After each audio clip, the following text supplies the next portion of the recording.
이 이야기는 19금이 아니고 69금입니다. 구독과 좋아요 한 번만 눌러주세요. 그분의 크기가 너무 커서 감당이 안 됐어요. 3시간 동안 쉬지 않고 했습니다. 처음부터 말씀드릴게요. 주인공은 서울에 사는 49세 미경 씨입니다. 남편을 사별한 지 3년이 지났어요. 혼자 살면서 매주 성당에 나가고 있었죠. 그런데 어느 날부터 한 남자분이 눈에 띄기 시작했어요. 그분은 55세 정호 씨였습니다. 키가 크고 단정한 모습으로 늘 같은 자리에 앉아 계셨어요. 얼추 185cm는 되어 보이는 훤칠한 키에 회색빛 도는 머리카락이 품격을 더했죠.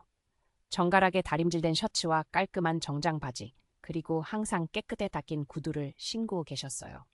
미사 중에도 바른 자세로 앉아 기도하는 모습이 참으로 경건해 보였습니다. 목소리도 깊고 중후에서 성가를 부르실 때면 미경 씨는 자신도 모르게 귀를 기울이게 되었어요. 미사가 끝나면 성당 앞 카페에서 커피를 마시는 모습을 자주 봤죠. 그 카페는 하늘빛 커피라는 작은 가게였는데 성당에서 도보로 2분 거리에 있었어요. 창가 자리에 앉아 신문을 읽거나 묵상집을 보며 조용히 시간을 보내시는 모습이었죠. 때로는 노트에 뭔가를 적기도 하고 때로는 그냥 창밖을 바라보며 생각에 잠기기도 하셨어요. 미경 씨는 그런 정호 씨의 모습을 멀리서 지켜보면서 어떤 분일까 궁금해했습니다. 혹시 본인처럼 혼자 사시는 분일까, 어떤 일을 하시는 분일까 하고 말이죠. 어느 날 미경 씨도 용기를 내서 그 카페에 들어갔어요. 평소보다 옷차림에도 신경을 썼습니다. 연한 베이지색 블라우스에 검은색 정장 치마, 그리고 오랜만에 꺼내 입은 카디건까지 걸쳤어요. 거울 앞에서 몇 번이나 머리 스타일을 다시 하고 립스틱도 발라봤다가 지웠다가 했죠. 49세라는 나이가 갑자기 부담스럽게 느껴졌어요. 너무 오바하는 건 아닐까 하는 생각도 들었고요. 하지만 마음 한편으로는 오랜만에 느끼는 설렘에 가슴이 뛰었습니다. 카페 문을 열고 들어서는 순간 원두 볶는 고소한 냄새와 함께 잔잔한 클래식 음악이 귀에 들어왔어요. 정호 씨와 눈이 마주쳤을 때 온몸이 젖어들었습니다. 그분의 따뜻한 눈빛이 미경 씨를 관통하는 것만 같았어요. 갑자기 심장이 빨리 뛰기 시작했고 손바닥에는 땀이 났습니다. 이런 나를 어떻게 보실까 하는 생각에 얼굴이 달아올랐죠. 정호 씨가 먼저 인사를 건넸어요. 안녕하세요. 성당에서 자주 뵙던 것 같은데요. 그분의 목소리는 예상했던 것처럼 깊고 따뜻했어요. 살짝 미소를 지으며 말하는 모습에서 자연스러운 매력이 느껴졌습니다. 네, 맞아요. 저도 눈치채고 있었어요. 미경 씨는 떨리는 목소리로 대답했어요. 속으로는 내 목소리가 너무 떨리는 게 들킬까 걱정되었지만 정호 씨는 오히려 따뜻한 표정을 지었습니다. 정호 씨는 같이 앉아도 되냐고 물어봤죠. 혹시 괜찮으시다면 함께 앉아도 될까요? 혼자 앉기엔 이 테이블이 좀 크네요. 그분은 정말 신사적으로 물어보셨어요. 강요하는 느낌이 전혀 없이 정중하게 말이죠. 물론이에요. 혼자 앉기엔 너무 큰 테이블이었거든요. 미경 씨도 자연스럽게 대답했지만 속으로는 드디어 이런 날이 오는구나 하며 가슴이 두근거렸어요. 두 사람은 자연스럽게 대화를 나누기 시작했어요. 처음에는 성당 이야기부터 시작했습니다. 어느 미사에 참석하는지, 언제부터 이 성당에 다녔는지, 주임 신부님은 어떤 분인지 등등 가벼운 주제들이었죠. 정호 씨는 이 성당에 다닌 지 2년 정도 되었다고 했어요. 미경 씨는 남편과 함께 다니기 시작해서 벌써 10년이 넘었다고 답했습니다. 10년이면 정말 오래되셨네요. 저는 아직 새내기나 다름없어요. 새내기라고 하시기엔 너무 경건하게 기도하시던데요. 저보다 훨씬 더 집중하시는 것 같아서 부끄러웠어요. 미경 씨의 말에 정호 씨가 웃으며 대답했어요. 그렇게 보이나요? 사실 잡념이 많이 들어서 집중하려고 노력하는 거예요. 대화가 점점 깊어지면서 서로의 개인적인 이야기도 나오기 시작했어요. 정호 씨는 2년 전에 아내를 떠나보냈다고 했어요. 처음엔 너무 힘들었는데 신앙이 큰 위로가 됐어요. 그분의 목소리에 깃든 슬픔을 미경 씨는 감지할 수 있었어요. 같은 아픔을 겪은 사람만이 알 수 있는 그런 깊은 상처 말이죠. 미경 씨도 자신의 이야기를 털어놓았죠.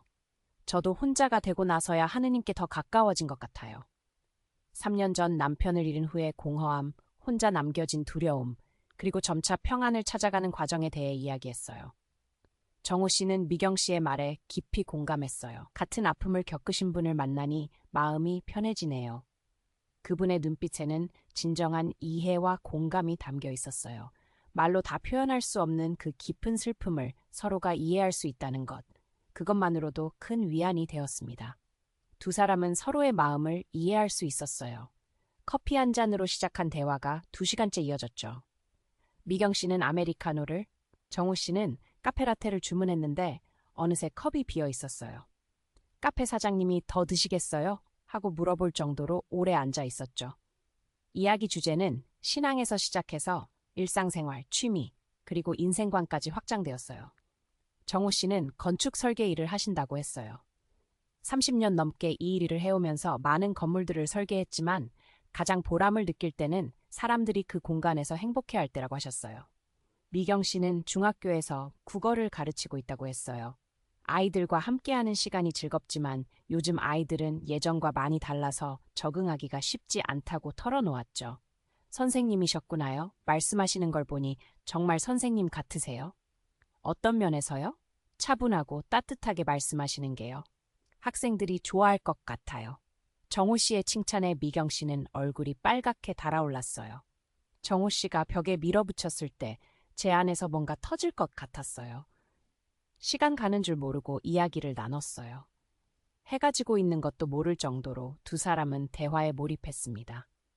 창밖으로 보이는 하늘이 주황빛으로 물들어가고 카페 안에도 따뜻한 조명이 켜지기 시작했어요.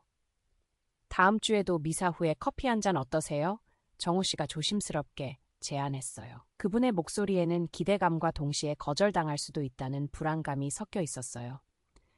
미경 씨를 바라보는 눈빛에서 진심을 느낄 수 있었습니다. 미경 씨는 기쁜 마음으로 고개를 끄덕였죠. 좋아요. 다음 주가 벌써 기다려지네요. 그 말을 하는 순간 자신도 놀랄 정도로 솔직한 마음이 드러났어요. 정말로 다음 주가 기다려지고 있었거든요. 서로 연락처를 주고받았어요. 정호 씨가 먼저 명함을 건네주었어요. KH 건축사 사무소 대표 이정호라고 적혀 있었죠. 미경 씨도 핸드폰 번호를 적어서 건네주었어요. 글씨가 떨릴 정도로 긴장되었지만 정호 씨는 소중하게 받아서 지갑에 넣었습니다. 집으로 돌아가는 길에 미경 씨의 발걸음이 가벼웠어요. 지하철역까지 걸어가는 10분 동안 오늘 있었던 일들이 마치 꿈처럼 느껴졌어요. 정말 이런 일이 나에게 일어난 게 맞나 싶을 정도로 믿기지 않았습니다. 지하철에 앉아서도 계속 웃음이 나왔어요. 옆 사람들이 이상하게 생각할 정도로 말이죠. 끝까지 밀어붙였어요. 오랜만에 느끼는 설렘이었죠. 끝까지 채워주셨어요. 3년 만에 찾아온 새로운 만남에 가슴이 두근거렸습니다. 집에 도착해서도 여운이 가시지 않았어요.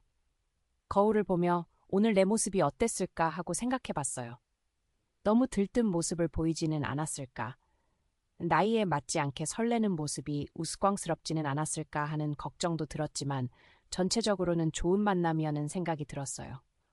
그날 밤 잠자리에 들어서도 계속 정호 씨 생각이 났어요. 그분의 따뜻한 미소, 깊은 목소리, 그리고 진심 어린 눈빛이 계속 떠올랐습니다. 이런 감정을 느끼는 게 얼마만인지 자신도 아직 이런 마음을 가질 수 있다는 게 신기했어요. 그 다음 주 미사 후 정호 씨가 미경 씨의 손을 살짝 잡았어요. 미사를 마치고 성당 밖으로 나오는데 정호 씨가 자연스럽게 다가오셨어요. 오늘은 좀 더 조용한 곳에서 이야기할까요? 그분의 큰 손이 미경 씨의 손을 감쌀 때의 느낌은 정말 특별했어요.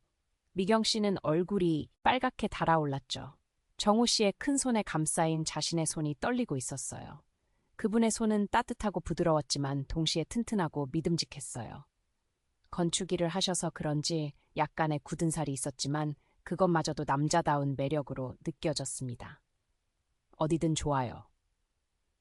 미경 씨는 떨리는 목소리로 대답했어요.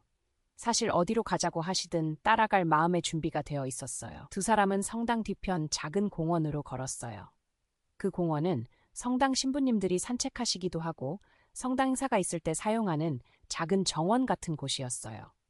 벤치가 몇 개 있고 계절마다 다른 꽃들이 피는 예쁜 공간이었죠. 지금은 가을이라 국화꽃들이 곱게 피어 있었어요. 벤치에 앉아 이야기하다가 정호 씨가 미경 씨의 어깨를 감쌌어요. 가을 바람이 조금 차가워서 미경 씨가 살짝 몸을 움츠렸는데 정호 씨가 그걸 눈치채고 자연스럽게 어깨에 팔을 두른 것이었어요. 그 순간 온몸에 전기가 흐르는 것 같았죠. 3년 동안 느껴보지 못했던 남자의 체온, 그리고 포근함이 밀려왔어요. 미경 씨, 저도 이런 감정이 올 줄 몰랐어요. 정호 씨의 진심이 담긴 목소리에 미경 씨도 마음을 열었어요. 그분의 목소리에는 놀라움과 기쁨, 그리고 약간의 혼란이 섞여 있었어요. 아마 자신과 같은 마음일 것이라고 미경 씨는 생각했어요. 정호님과 함께 있으면 살아있다는 걸 느껴요. 미경 씨도 솔직한 마음을 고백했어요. 3년 동안 그저 하루하루를 버텨내는 것 같았는데 정호 씨와 함께 있으면 다시 삶의 의미를 찾는 것 같다고 말이죠. 두 사람은 해가 질 때까지 공원 벤치에 앉아 있었어요. 주변 사람들의 시선이 조금 부담스럽기도 했지만 서로와 함께 있다는 것만으로도 충분히 행복했어요. 가끔 성당에서 아는 사람들이 지나가면서 인사를 하기도 했는데 그럴 때마다 두 사람은 조금 어색해하며 거리를 두기도 했죠. 그날 저녁 정호 씨는 미경 씨를 집까지 데려다 줬어요. 지하철을 타고 가려던 미경 씨에게 정호 씨가 차로 데려다 주겠다고 했어요. 이런 시간에 혼자 지하철 타고 가시기에는 좀 늦었네요. 정호 씨의 배려심에 미경 씨는 감동받았어요. 차 안에서의 시간도 특별했어요. 클래식 음악이 잔잔하게 흘러나오고 정호 씨는 안전운전을 하면서도 틈틈이 미경 씨와 대화를 나눴어요. 집이 어디세요? 강남구 개포동이에요. 아, 그럼 제 집과 방향이 비슷하네요. 저는 서초동에 살아요. 현관 앞에서 서로를 바라보며 한참을 머뭇거렸죠. 차에서 내려 아파트 현관 앞까지 걸어오는 동안 두 사람 사이에는 묘한 긴장감이 흘렀어요. 이대로 헤어져야 하는 건지 아니면 뭔가 더 할 수 있는 건지 둘 다 확신을 못하고 있었어요. 들어오실래요? 미경 씨가 작은 목소리로 말했어요. 그 말을 하는 순간 자신도 놀랐어요. 평소 같으면 절대 하지 못했을 말이었거든요. 하지만 정호 씨와 함께 있고 싶다는 마음이 더 컸어요. 정호 씨는 고개를 끄덕였어요. 괜찮다면? 잠깐만요. 그분도 조심스럽게 대답했어요. 미경 씨를 곤란하게 하고 싶지 않다는 마음이 느껴졌어요. 미경 씨의 집은 30평대 아파트로 혼자 살기에는 적당한 크기였어요. 깔끔하게 정리되어 있고 곳곳에 놓인 화분들이 집안 분위기를 따뜻하게 만들었어요. 거실 한쪽 벽에는 남편과의 결혼 사진이 걸려 있었고 다른 쪽에는 딸의 졸업 사진이 있었죠. 커피 드릴까요? 네, 고맙습니다. 정호 씨는 소파에 앉아 집안을 둘러보며 정말 포근한 집이네요 라고 말했어요. 미경 씨는 주방에서 커피를 내리면서 갑자기 긴장되기 시작했어요. 남편이 세상을 떠난 후 처음으로 다른 남자를 집에 들인 것이었거든요. 그날 밤 저는 3년 만에 여자가 되었습니다. 서로의 외로움을 달래주며 새벽까지 이야기했어요. 처음에는 조심스럽게 거리를 두고 앉아 있었지만 시간이 지나면서 점점 가까워졌어요. 정호 씨가 미경 씨의 손을 잡았을 때 둘 사이의 마지막 벽이 무너지는 것 같았어요. 정호 씨의 따뜻한 품에서 오랜 그리움이 채워졌죠. 3년 동안 혼자 견뎌온 모든 외로움과 슬픔이 그분의 따뜻한 포옹 속에서 녹아내렸어요. 서로를 위로하고 서로의 상처를 어루만져주는 그런 시간이었어요. 꿈만 같던 밤이었습니다. 49세에 다시 찾은 사랑이었어요. 새벽이 되어서야 정호 씨가 집으로 돌아갔는데 미경 씨는 한참 동안 창문 너머로 그분의 차가 사라지는 걸 바라봤어요. 정말 이런 일이 나에게 일어난 게 맞나 싶을 정도로 비현실적이었어요. 하지만 현실은 녹록하지 않았어요. 성당 사람들의 시선이 부담스러워지기 시작했어요. 두 사람이 자주 함께 있는 모습을 본 성당 교우들 사이에서 소문이 돌기 시작했거든요. 미경 씨가 정호 씨와 사귄다더라. 벌써 세 사람을 만나냐는 뒷말이 들려왔죠. 특히 같은 반 교우들의 시선이 가장 부담스러웠어요. 아직 3년밖에 안 됐는데 너무 빠른 거 아니야? 직접 말하지는 않았지만 그런 시선들이 느껴졌어요. 미경 씨는 자신의 딸에게도 말하기가 어려웠어요. 딸은 현재 대학교 4학년으로 취업 준비를 하느라 바빴어요.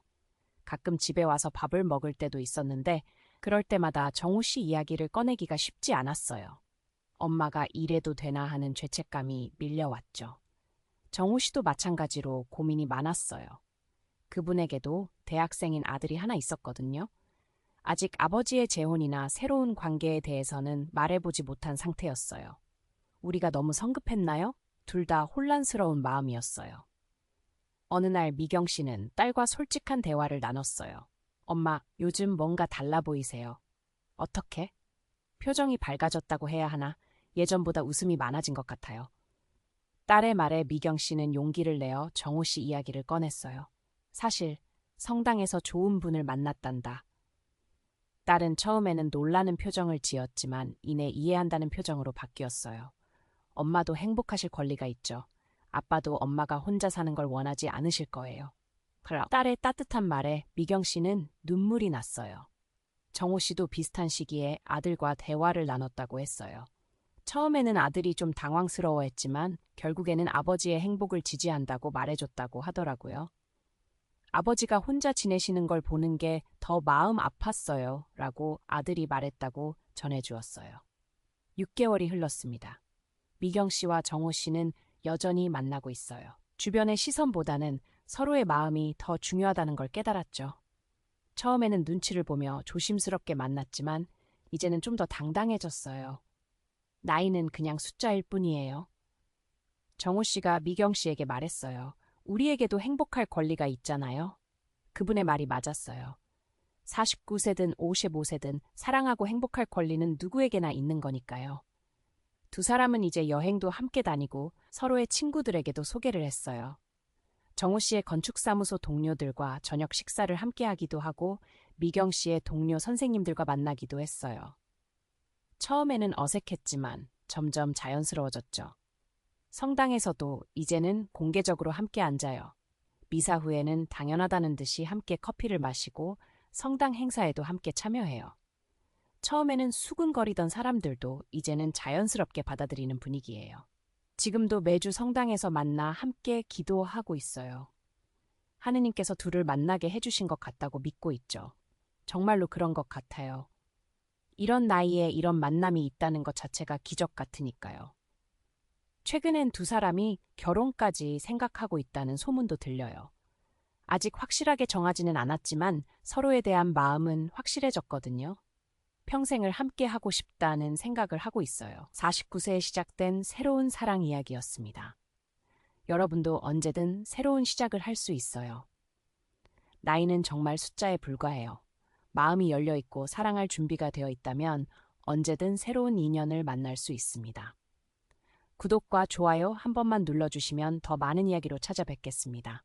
감사합니다.